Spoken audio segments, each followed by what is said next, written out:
मुख्यमंत्री शिवराज सिंह चौहान ने पंचायत प्रतिनिधियों की महापंचायत में एक बार फिर घोषणाओं की झड़ी लगा दी। सीएम ने जिला पंचायत अध्यक्ष से लेकर सरपंच तक के मानदेय में इजाफा किया।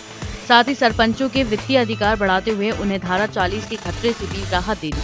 तो वहीं पंचायत में मशहूर लोकगीत गायक प्रहलाद तिपानिया ने प्रतिनिधियों का खूब मनोरंजन किया और एक से बढ़कर एक लोकगीत सुनाए। तो वहीं महापंचायत के दौरान सीएम को सरपंचों के गुस्से का सामना भी करना पड़ा। सरपंचों ने कहा उनके सामने प्रशासनिक अड़चनें आती हैं, अधिकारी उनकी सुनते नहीं हैं, तो कुछ लोग इस बात से नाराज थे कि उनको बुला लिया लेकिन खाने पीने को कुछ नहीं दिया। कांग्रेस ने भी सरकार के पंचायत प्रतिनिधि सम्मेलन को चुनावी तैयारी के लिहाज से कोरी घोषणाओं का पिटारा बताया। कांग्रेस ने सरपंचों को अधिकार संपन्न बनाने और उन्हें सुरक्षा के साथ सम्मान देने की मांग की है।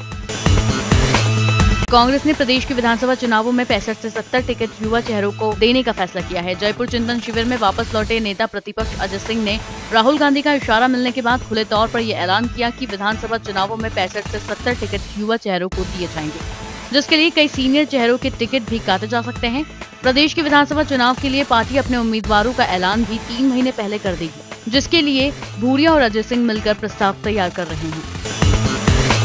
तो उधर छात्राओं से छेड़खानी के मामले में युवा कांग्रेस कार्यकर्ताओं ने उच्च शिक्षा मंत्री लक्ष्मीकांत शर्मा के बंगले की घेराव की कोशिश की, जिन्हें रोकने के लिए पुलिस को बल प्रयोग करना पड़ा। कार्यकर्ता ने मामले में ढिलाई बरतने के मामले में बीयू रजिस्ट्रार संजय तिवारी को पद से हटाने की मांग की और आरोप लगाया कि सरकार इस मामले में लीपापोती करने में जुटी है।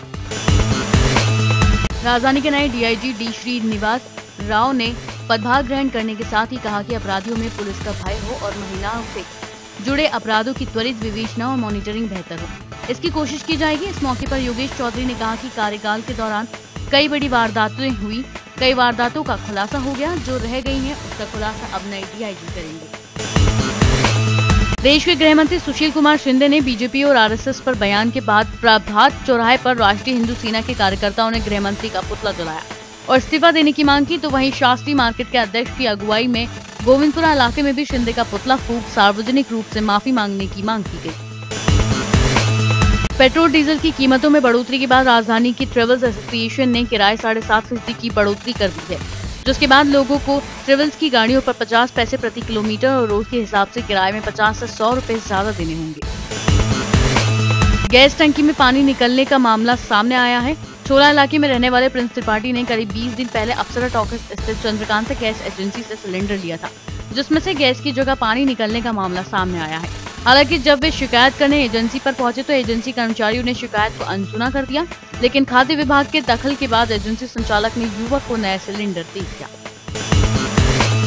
कोलार में घर घर जाकर कचरा इकट्ठा करने की योजना दम तोड़ती नजर आ रही है। तभी तो कोलार नगर पालिका के कार्यकाल पर अड़े धूल फांक रहे हैं। अधिकारियों ने उपनगर की कुछ वार्डों में इस योजना को साकार रूप देने की बात कही थी, लेकिन अब उनका दावा खोखला होता नजर आ रहा है। आदिवासी विकास परिषद अपाक्स और अजाक्स ने मिलकर अब प्रदेश सरकार के खिलाफ आरक्षित वर्ग के हितों को अनदेखा करने पर आंदोलन की रणनीति तैयार की है। संगठनों ने आरोप लगाया कि प्रदेश में व्यापम से लेकर पीएससी तक होने वाली सभी भर्तियों में न केवल आरक्षण नियमों को अनदेखा किया जा रहा है, बल्कि आरक्षित वर्ग के छात्रों के साथ जानबूझकर अन्याय भी किया जा रहा है, जिसे लेकर राज्यपाल को ज्ञापन सौंपा जाएगा। प्रदेश के दैनिक वेतनभोगी कर्मचारियों ने नियमितीकरण सहित लंबित मांगों को लेकर अब सरकार के खिलाफ आर या पार की जंग का ऐलान कर दिया है, जिसके तहत कर्मचारी अब आंदोलन को उग्र करते हुए 23 जनवरी से अनिश्चितकालीन आंदोलन किया जाएगा।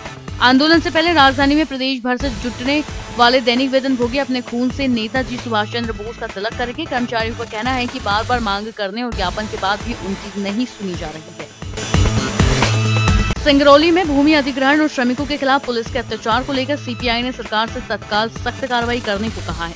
कार्यकर्ताओं का कहना है कि सरकार उद्योगपतियों को फायदा पहुंचाने, किसानों और कामगारों का न केवल शोषण कर रही है, बल्कि विरोध करने पर उसके नेताओं पर फर्जी मामले भी दर्ज किए जा रहे हैं। पीडब्ल्यूडी पीएचई जल संसाधन और ग्रामीण यांत्रिकी सेवा में उपयंत्री से सहायक यंत्री पद पर प्रमोशन का कोटा 25% कम किए जाने के खिलाफ सड़कों पर उतरे डिप्लोमा इंजीनियर्स ने मांग पूरी न होने पर प्रदेश भर में काम बंद करने का ऐलान कर दिया। एसोसिएशन ने इस प्रस्ताव पर तत्काल रोक लगाने और कोटा यथावत रखने की मांग की है। भोपाल उत्सव मेले में सोमवार की रात को क्लासिकल म्यूजिकल नाइट आयोजित की गई। इस अवसर पर कलाकारों ने एक से बढ़कर एक सदाबहार नगमे पेश कर श्रोताओं का मन मोह लिया। क्लासिकल म्यूजिकल नाइट के दौरान हुई प्रस्तुति ने जमकर तालियां बटोरी।